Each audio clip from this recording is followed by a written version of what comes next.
Welcome back, everyone, to Peacemaker Podcast on DC Studios Podcast. We are covering episode 6 of season 2. And I think we're not even going to talk about DC news right now. We don't need to, because there's a couple things that happen in this episode that supplants everything that's happened in any DC news so far. But I want to get your guys' thoughts before we dive into the two things we really need to discuss. Mr. Luther and Nazi America, or Nazi Earth, I suppose. How do you guys feel about the episode overall? Kyle?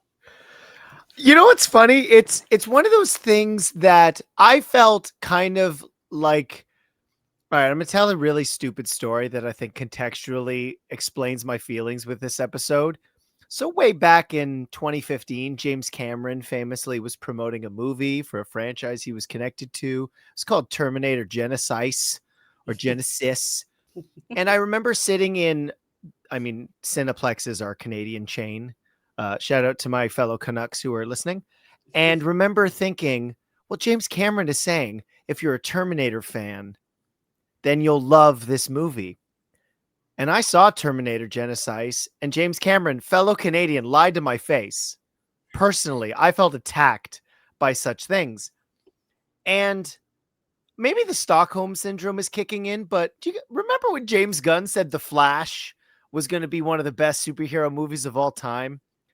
And then, to bring it all the way back to where we are right now with Peacemaker episode 6, the three of us, and shout out to Andy, who would love to be participating with us today, who's recuperating, and he will be back stronger than ever. That 6 and 8 were some of his favorites. And I sat and I watched this 37-minute episode, not 45, not 50. It's fine. I think thinking you're smarter than your audience is never a really good thing to approach, specifically when you're working in the comic book genre. You can write as if people are going to become aware, but when it was so abundantly clear we were all right, this made this any tension we were supposed to feel, I didn't experience it. But I will say, on the bright spot, I'm glad the major reveal of a cameo was on Earth Prime, which I appreciate, because any of the cameos on...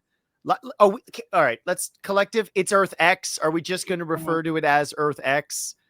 And so that stuff was fine, but it did give me emotions I had, which was when we actually get to the stuff I think the four of us like, which is the character of it all, having Amelia and Chris have a full-on, like, let's talk about this. Those scenes were great. This is fine. It feels really limp moving from episode 5. Personally, I think it would have been great to Scooby-Doo through a bunch of different doors just to see wacky parts of the multiverse. Like, you guys jump in after this, which was Adebayo's like, I got it. And then they're in. Like, I'm sorry. Yes, she's a fellow millennial, but even still, you stay at somebody's house, an Airbnb, you're still like, what HDMI is the Fire Stick on? Like, it takes a second. Nah, she's got it. Mike, what did you think of the episode overall? It's a black! It's a black! Run!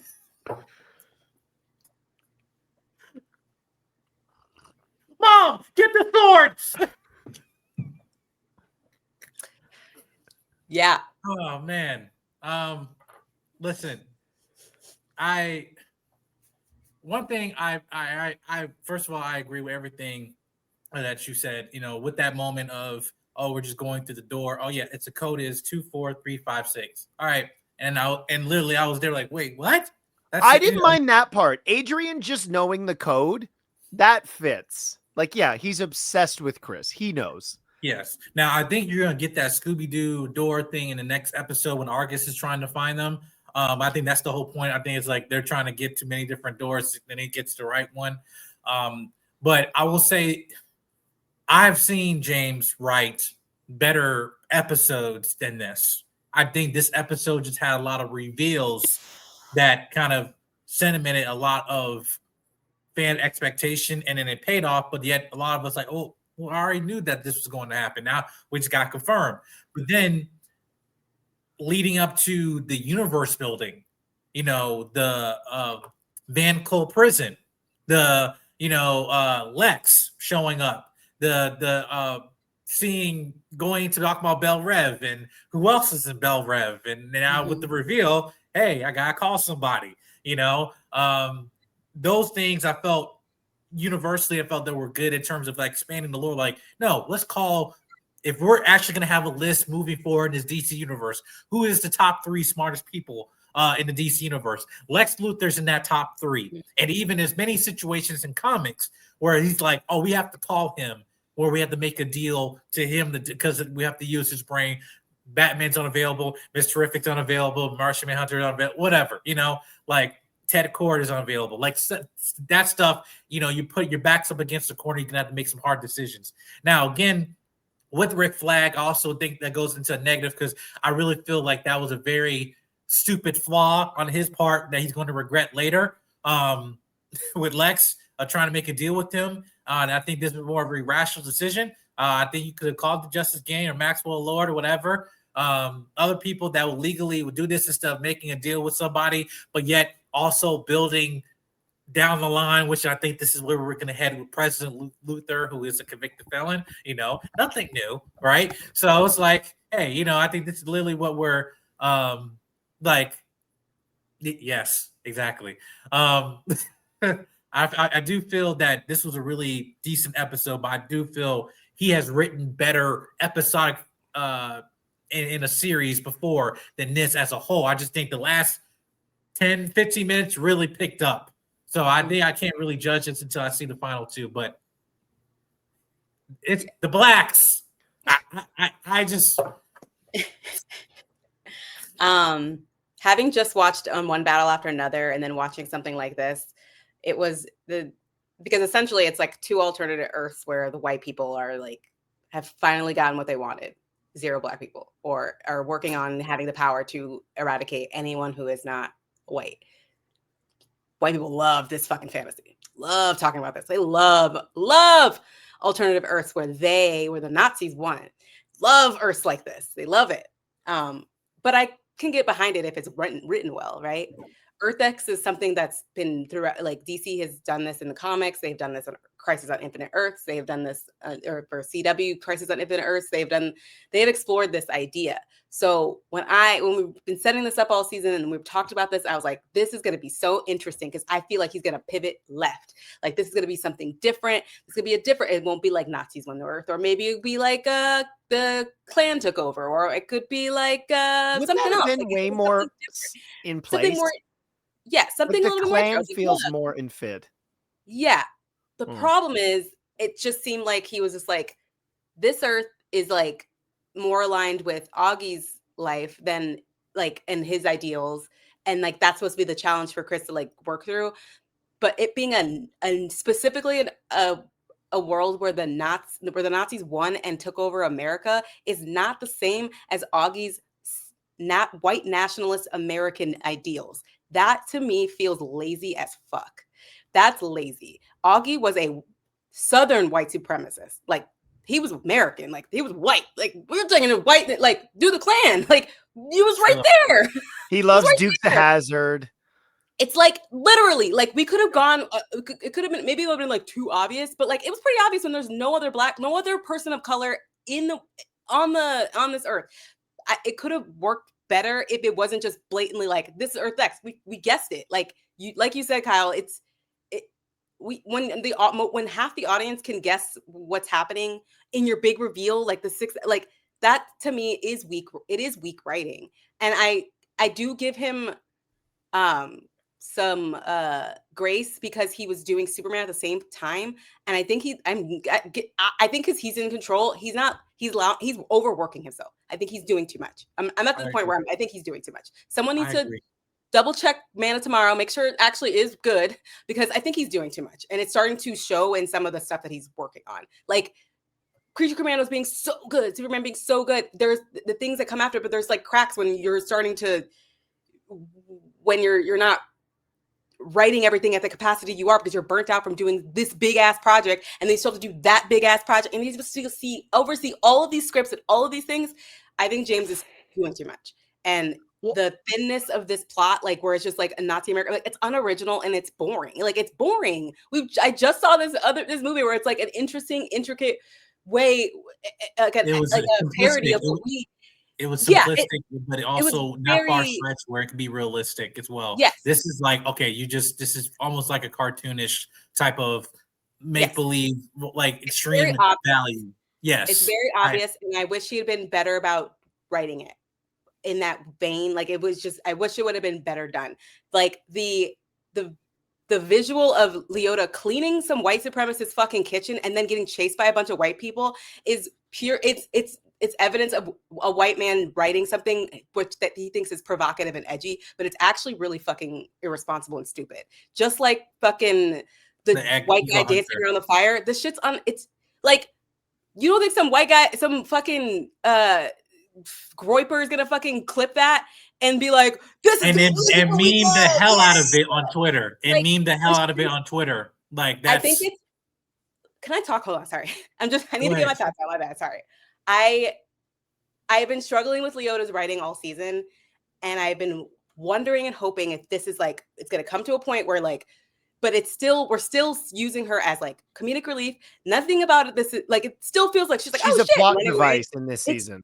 Yeah. I hate that. She was so integral to season one, and I've been holding out hoping, and no, I think she's literally just like, this is Chris's black friend and black best friend, and this is his big struggle. The white savior coming to save her again.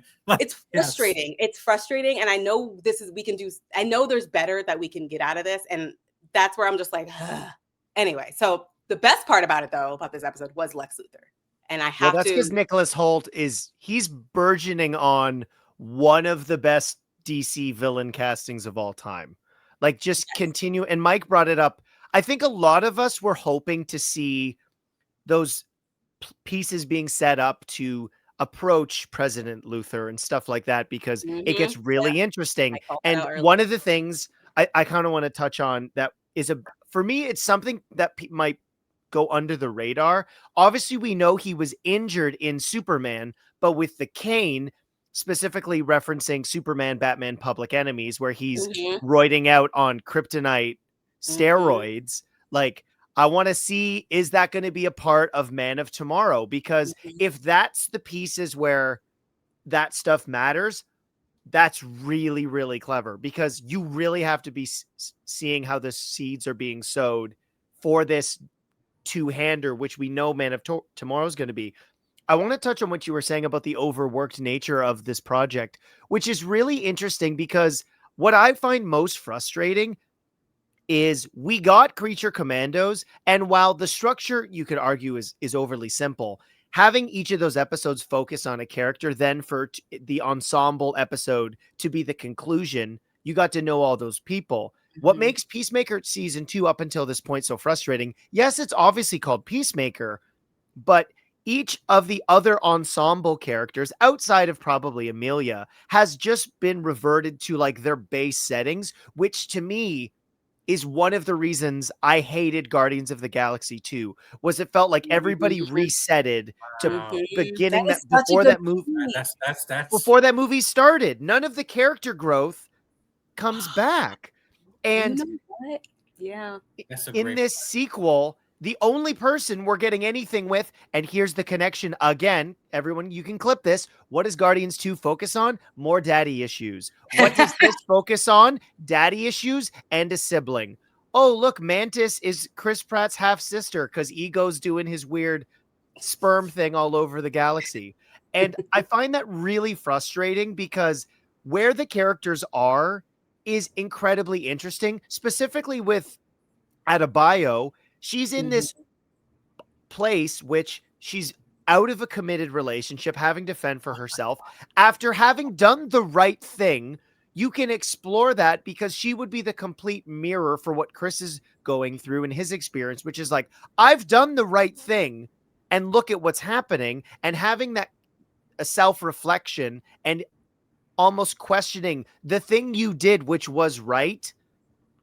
but we've completely sidestepped that. And I looked into it between episodes 4 and 5 to see, was she shooting Minecraft? No, this was after. So there's not even an excuse for using her as minimally as we are. And not to mention, I didn't mind Freddie Stroma in season 1. And I wouldn't say it's Deadpool because as a Canadian, that's a special kind of thing. This is just, he's turned into like, not even your annoying little brother. It's just a meme. Every scene with him is memeable, which is like what Happy Gilmore 2 was. Like, this is not a scripted scene. It's 5 different TikToks stitched into one. It's a collection of memes. They did the Spider-Man pointing. Spider-Man pointing at itself officially died in No Way Home in December of 2021. It's over. We're in 2025, people. Do something else. Like, you know what would have been funnier? Have them reenact other Spider-Man things, like they're carrying each other, being saved off of jumping off the roof of their building. Something else. Yeah. But all of that stuff was incredibly boring. You have 2 Harcourts, and they don't Back to the Future 2. Like, that to me would have been at least interesting. If we're going to be derivative of parallel Earths, I mean, I know Back to the Future 2 is a parallel timeline. Don't at me, people. But if you gave us the perspective of maybe the Earth 2 people while Chris was giving his Earth X shenanigans, like, show us something to show there's depth to this, as opposed to what you've so aptly pointed out, Vanessa. The simplicity is boring. Yeah. And it's crazy that a CW manages to do multiversal things at a level that is so much better than this. Like, are you fucking kidding me? We had this conversation. We were going over all the different like CW crossovers. The 2 vigilantes being completely the same, and one of them, the only difference is that which was a great reveal, that vigilante is a Sons of Liberty versus which that means that Earth's Sons of Liberty are basically our Antifa, essentially, like the leftist organization that's against which is a great reveal. Like, the little nuggets we got was so cool within the boring shit.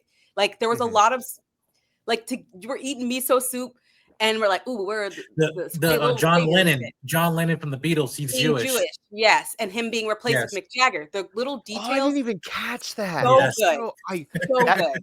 Yeah. The little details. Terrible name for a band, though. Halloween. Of the white kids in the corner of the street when they were driving, and one kid saluted. Yes. But let's be totally honest, and I think most music historians would aptly describe this. If they won World War II, music would suck. Like, you don't get Halloween or the Beatles. I agree. If the Nazis won.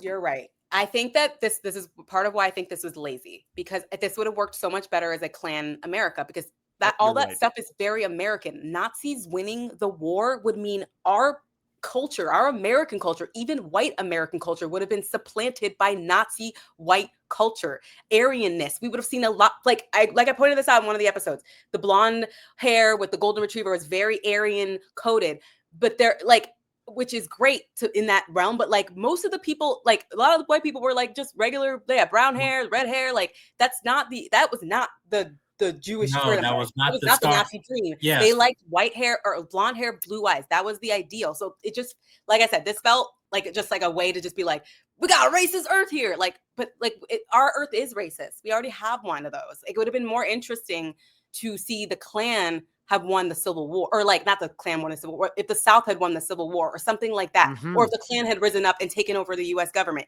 that would have made more sense aesthetically, like to me. And I keep repeating it, but like a pocket state, like something that it's too. Different. Confederate States of America.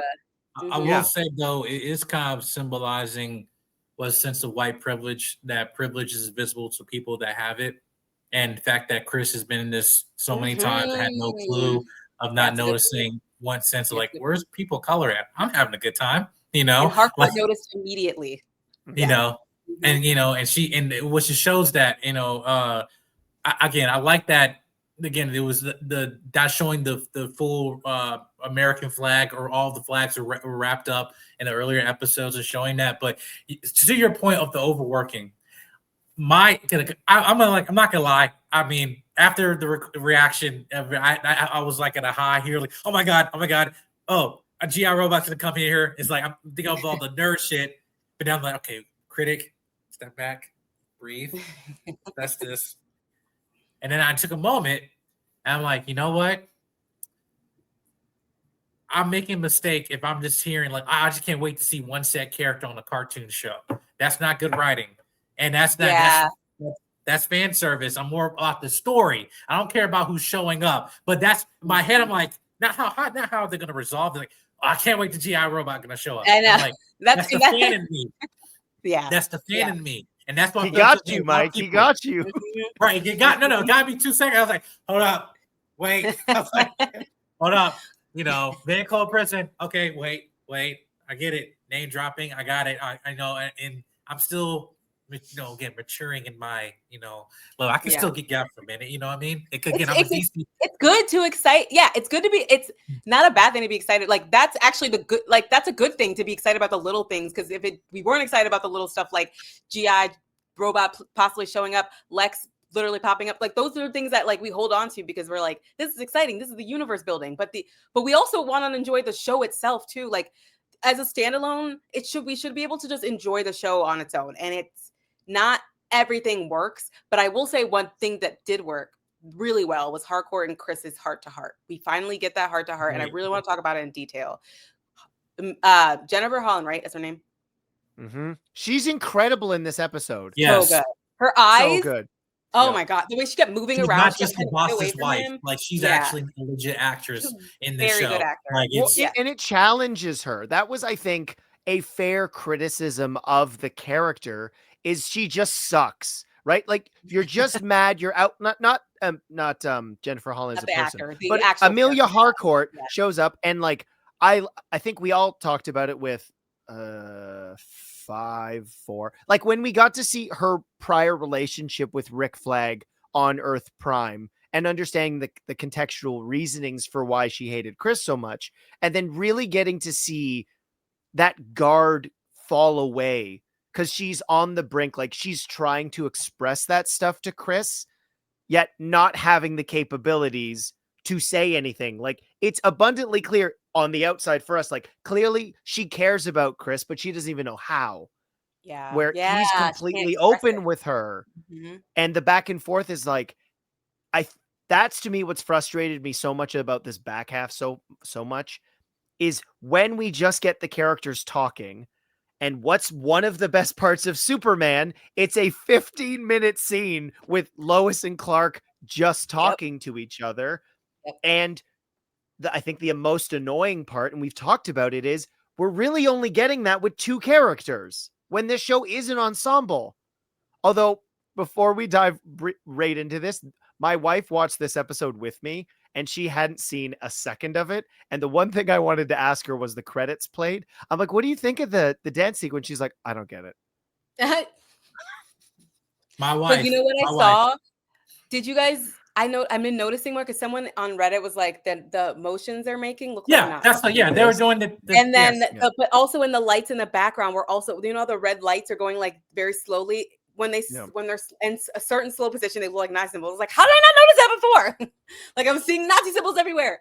But I want to talk a little bit more about Lex Luthor and like Rick Flag Jr.'s devil deal, Crossroads deal. Senior, you're right. Having both of them on the show is not. We call him Rick. Call him Rick. The reason Mike said a good thing. He was like, I don't know why he didn't check out the Justice Gang, or maybe they weren't available, or maybe he could do things legally. That's the point. He's not trying to do things the legal route because Rick has been doing things kind of shady all year, all season.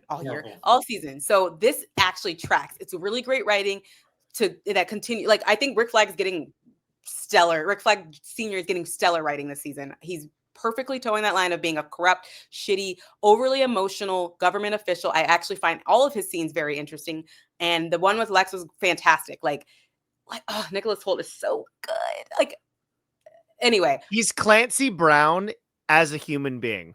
Like, it's the only time I've seen growing up through the 90s, the definitive versions of most of these characters are from the DCAU. but his smarminess and genius play through, but also he's in prison, like he's lost. So even though Lex is trying to play that game, you can see in the way that Nicholas Hoult plays it, like, I still gotta, like, I gotta give him what he wants, because I gotta get out of here. Like, he's gonna get something from me, but I'm still gonna get mine.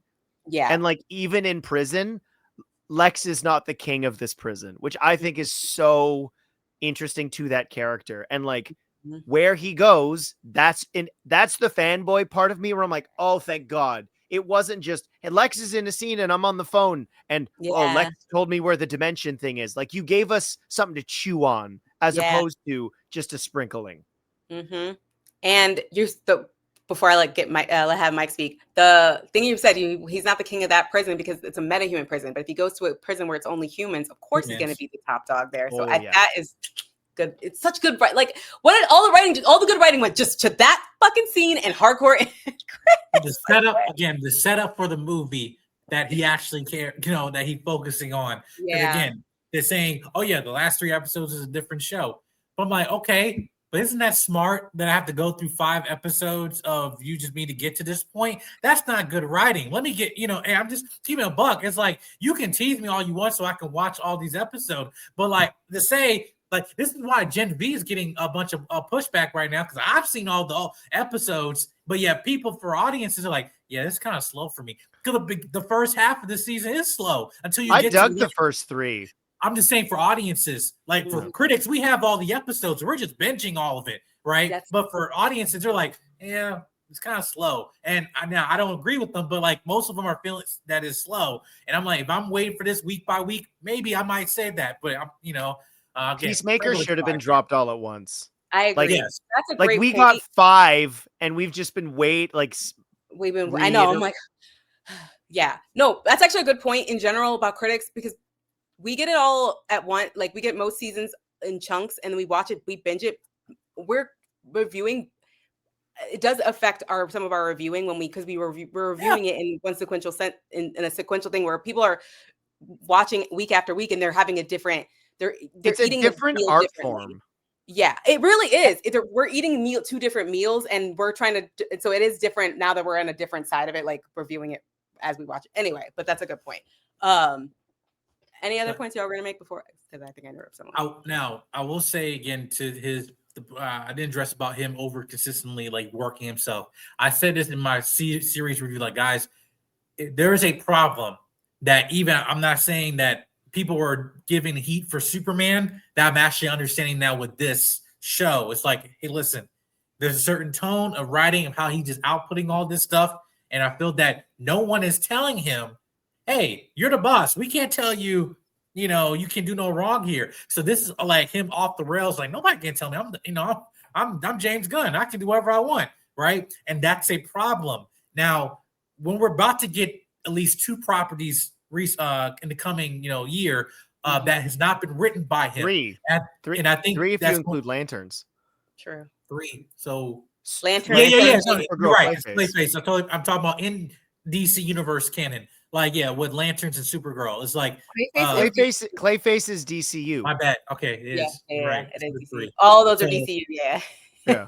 Right. So my thing is that he's not writing it, and we're still going to get a sense of like that'd probably be a palate cleanser to help that, but he needs to slow down on this, and somebody needs to tell him. Well, I think even whether it's Peter Safran or something, say, hey, listen, we didn't just keep cranking out a bunch of these Conjuring films because some of them weren't good. There's a thing called The Nun 2. There's a bunch of like things like we weren't just slamming, just buckets of these films and like knocking out apart all the time. So it's like we need to look back at our analyze our success, so making sure that it's calculated, not just reckless to a point where we just get a bomb and then be like, all right, I guess we got to restore the Snyderverse again.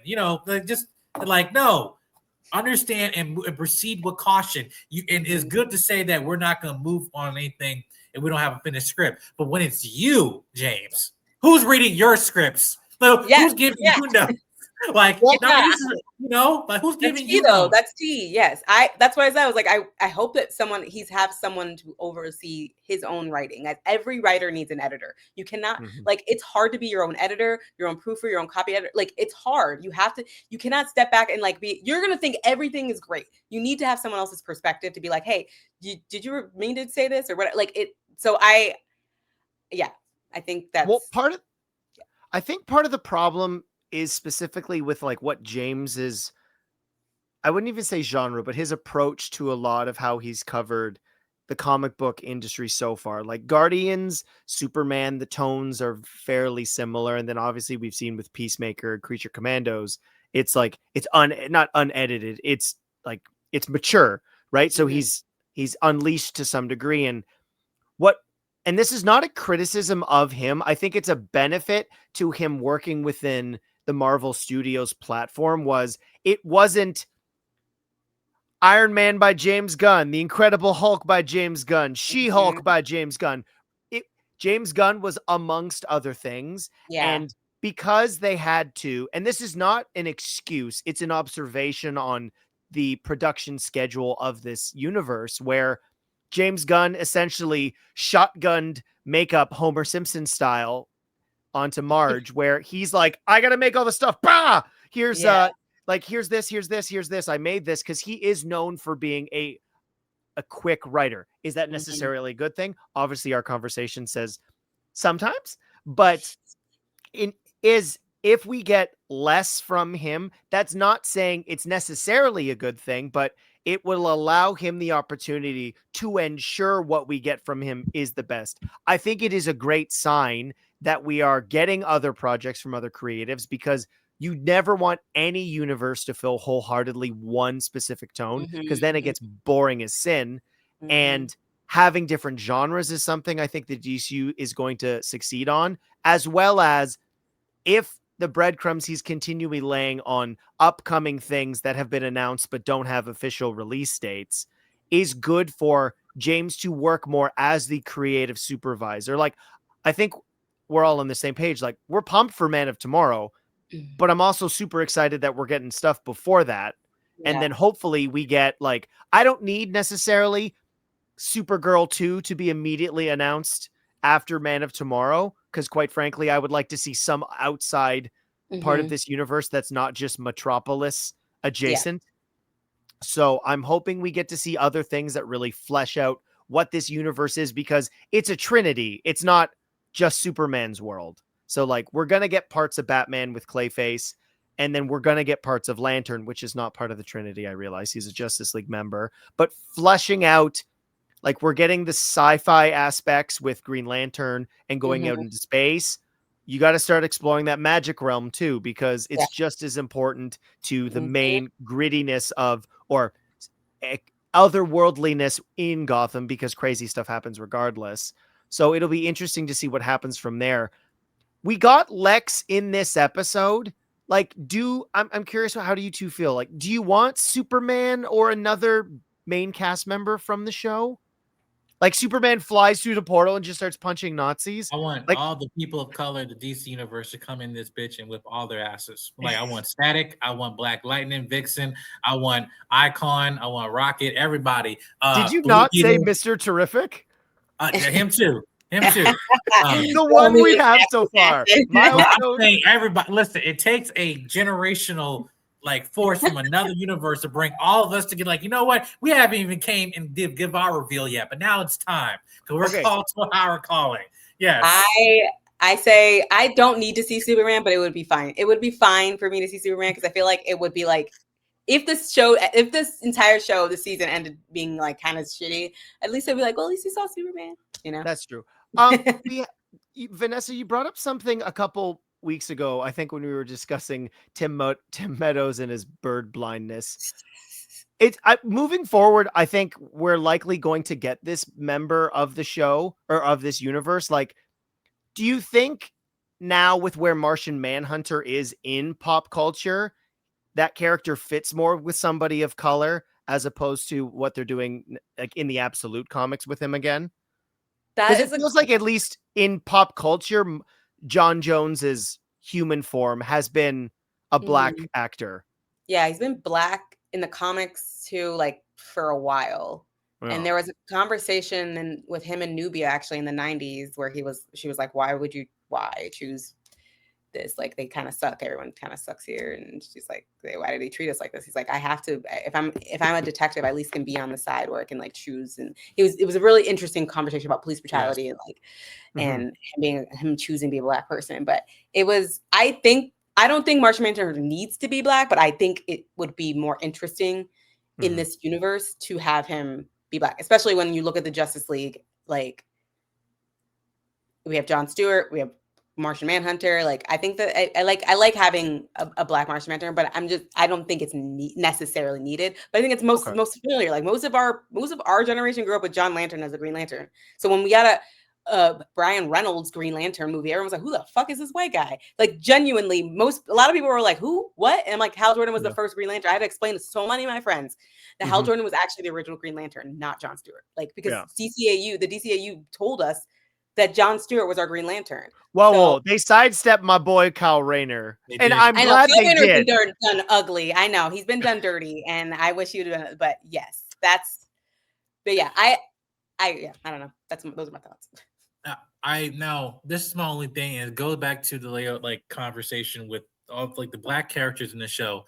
The reason why Mr. Terrific was so great in Superman, because this is a character that was unapologetically black in his mannerisms and everything, but also that his existence is not based on the fact that he's a black man and countering up racism or anything like that. He just serving his part because he's the best at this job and he's the smartest person, and that's why he added value. And other two basically went to the other country. He was with Superman, because he able, I don't need your help. I'm goddamn Miss Terrific, And with this, it's like, Leo, like, you are the daughter of Amanda Waller. That should have some type of significance. And I think I won't say a way of, because again, now both of these one of them is a Academy Award winning actress. One of them is a Academy Award nominated actress. Both of them have high paying salaries here. However, having someone who's a younger character can some way, I want to say, transform and kind of be somewhat of Amanda Waller type character in the future. And even it's just a way that you don't always have to be reliant on Viola Davis. So that way, kind of showing, hey, how this person evolved to being, her mother's daughter. You know what I mean? And that's going to be an interesting arc that she can take. And we know Danielle has the acting chops to pull it off. But just to say, hey, I'm just a black friend. Listen, I'm done with tokenism in mainstream media. I'm sick of it. I think you guys are sick of it. And I think that as much as we want to have a strong stance of going against the status quo of I won't say the stereotypes of imagery of black people, people of color in mainstream media, just because you have a strong stance against racism, you don't know, you probably actually are adding more ammo for those people of those communities, because you're giving us these damn storylines of sidelining us as a joke, making jokes about us just being sexualized, and creating an escort service and stuff like that, instead of actually serving to the role and just being the token best friend to the white guy who is just, dealing with racism or something. Like, that's like, we are bigger than that. And if you believe we're bigger than that, then write us like that. Don't just say it, back it by your scripts and your screenplay. Like, and I think that's something I actually want to address in the next episode. Like, somehow, some way, Leota needs to tell Chris, you're my best friend. We're best friends. We talk all the time. And you came to this earth, left me behind. Number one. Number two, came to this earth and did not realize not a single person that looked like your best friend was walking this earth, because you were so fucking Episode 7 needs to be Danielle Brooks's episode. I genuinely need to see. I need her to address the very blatant, obvious thing. Like, Harker was like, "This is your earth. These are your people. This is your perfect." Like, oh my gosh, he didn't even notice. Yeah, he didn't even know. I need that conversation to happen. I need her to be like, "Are we actually friends?" Because it does address the black token best friend. Like, a lot of black people came to the realization that they were their only white friend's black friend, and that their black friend or their white friend probably voted for Trump in 2016 and again in 2025. There's a lot of black people that are just like, what the fuck? That is where I would like that kind of like conversation, that realization, that sort of like, hey, bro, are we friends or what? And friendship goes deeper than just like you talking to me about your problems. You need to understand the fucking life that I live. I can't have a white best friend who does not fucking get what I go through. I don't have a lot of close white friends for that fucking reason. There's not a single white person in my life currently that does not get the fucking shit that I go through as a Black woman in this country. That's the type of shit I want Leota to talk about. That's the type of shit I want to hear. Am I going to get it from James Gunn? I don't fucking think so.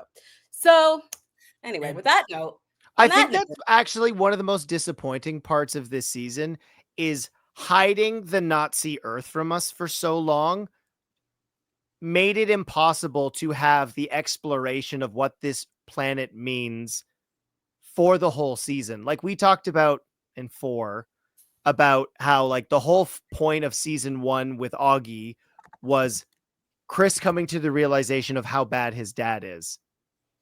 And then if we had addressed it in the first 2, this could have been the focus and given Chris more reflection to have those conversations. And now for it to feel like, I think you're probably right, for it to get offloaded for the last 2 is disappointing because we can see what this season could have been. Mm-hmm. Mm-hmm. And I agree with you. I hope that the last 2 episodes aren't just like stuffed with like cameos and like fan service so that we can get to those conversations. Any final thoughts, you guys, before we do our sign-offs? Mike? Protect Black women. Agreed. Any last thoughts, Kyle? I think we know that Vigilante does that in the next episode based on one of the stills we saw. Yes. So we're going to see that at minimum. So I think that's good. Mm-hmm. No, I do love Vigilante. I've always been a fan. Anyway, I am excited to see. I guess I'm excited for the next episode. I mostly just want to see Leota's perspective. That's like the most interesting thing to me. Yes. So I really just want to see how she handles it. And I hope it's done well because that's heavy. That's heavy to be the only free Black person on another dimension. That's fucking crazy. But yeah. Where's Judo Master? Sorry. Yeah, where is Judo Master? That's so true. I thought it was going to be this episode. So yeah, before we go, where can our listeners find you, Kyle? They can find me at The Film Realist, the film and TV podcast from a complete nobody. That's hopefully for somebody, covering all the weekly stuff. Alien Earth for all of the regular viewers is now out. So I'm going to be talking about that. And then slowly movies are coming out again. I just got my email for my Tron Ares screening and I'm very nervously optimistic, maybe. Oh yeah, me too. Yeah. Where can our listeners find you, Mike? You can find me on YouTube, Instagram, Twitter, and everything at Jedi Mike 7, brought to you by Soul Media. You also see some of my articles that I've been written on the Rotten Tomato meter at Nerdspin. Have that been posting, and I got more coming soon. And you'll find me here also Multiverse Color, Team JBS, and other stuff. But yeah, everywhere at Jedi Mike 7. You can find me at Vanessa Shark on all major social media networks, and also you can check out my review of One Battle After Another on bigoldbell.com. What else did I write? Have I written anything else recently? I have another review coming. I went to Universal Horror Unleashed, which was pretty cool. And then I have more interviews coming, which I have not uploaded yet. And I'm really bad at uploading stuff. Sorry, y'all. But anyway, until next time, I hope that you stay clear of Nazis, Klansmen, and other assorted white supremacists. Stay safe.